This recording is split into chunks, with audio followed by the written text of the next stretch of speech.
Nobody likes to go through suffering, but it's a fact of life. For example, we lose people that we love, or we sometimes get sick, or people do things that hurt us, or we suffer economic troubles. I invite you to get in touch with whatever is causing you to suffer these days. Suffering is a part of the human condition. The question in life is not whether or not there will be suffering.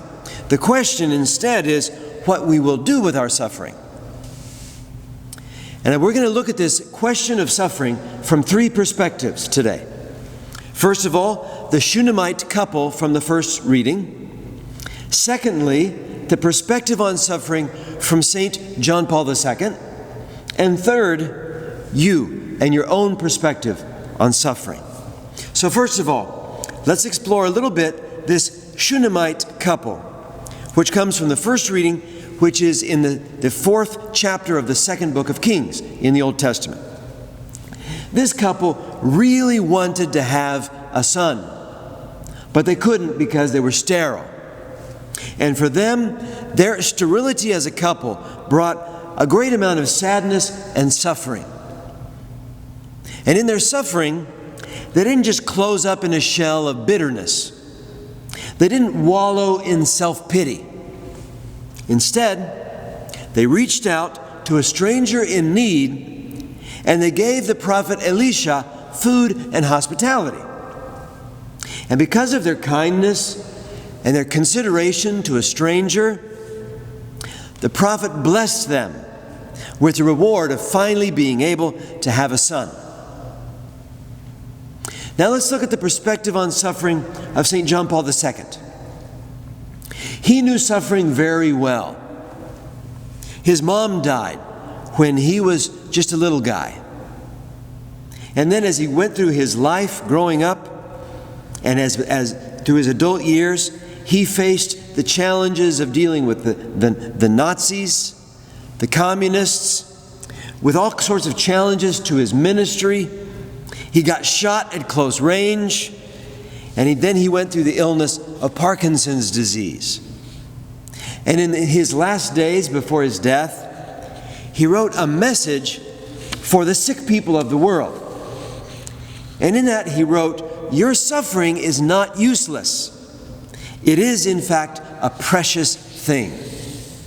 He knew suffering, and it was very hard for him in his last years.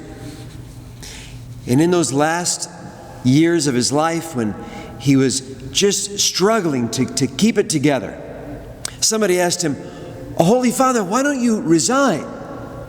And he responded, "Did Christ come down from the cross?" He wasn't about to resign. And one of his best books, which I highly recommend that you read, is one that he wrote about suffering. It's called Salvifici Doloris, on the Christian meaning of human suffering. He wrote it in 1984, which was quite early in his pontificate. And here are the key points of Salvifici Doloris. He says, when we suffer, we participate in our own little way in Christ's saving sacrifice. When we suffer, we realize our need for God.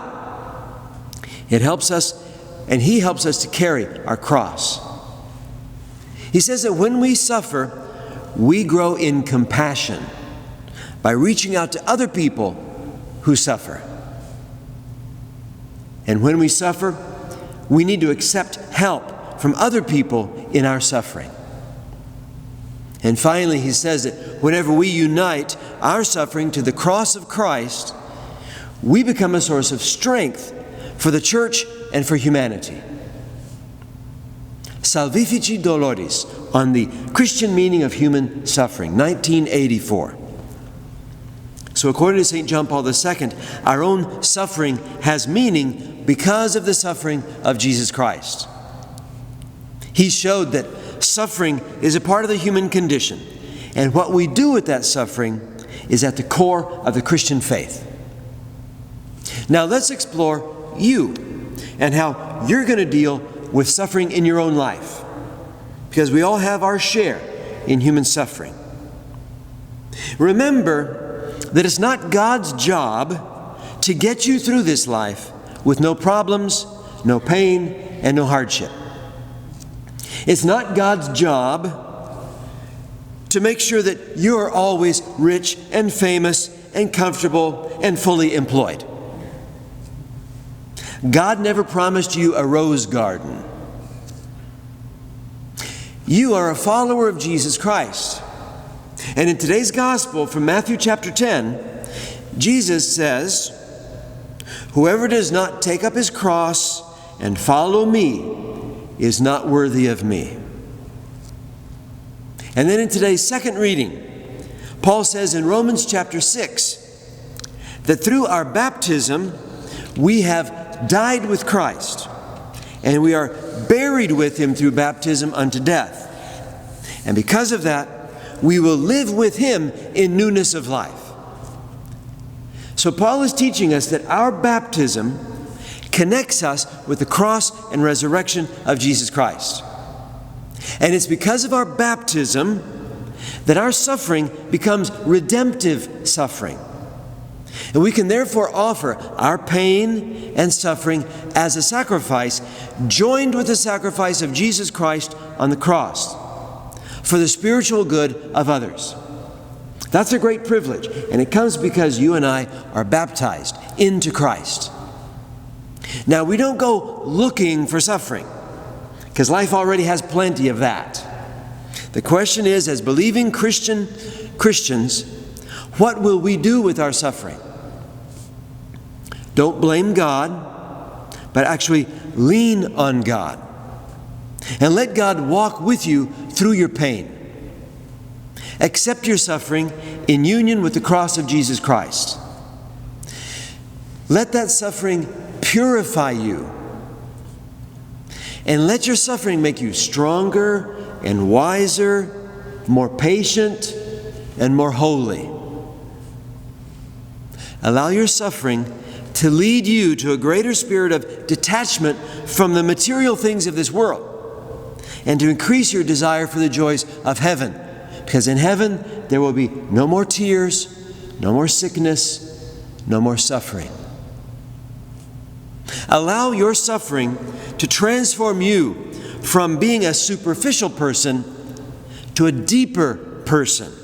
A person who can distinguish better between passing things and things that really matter.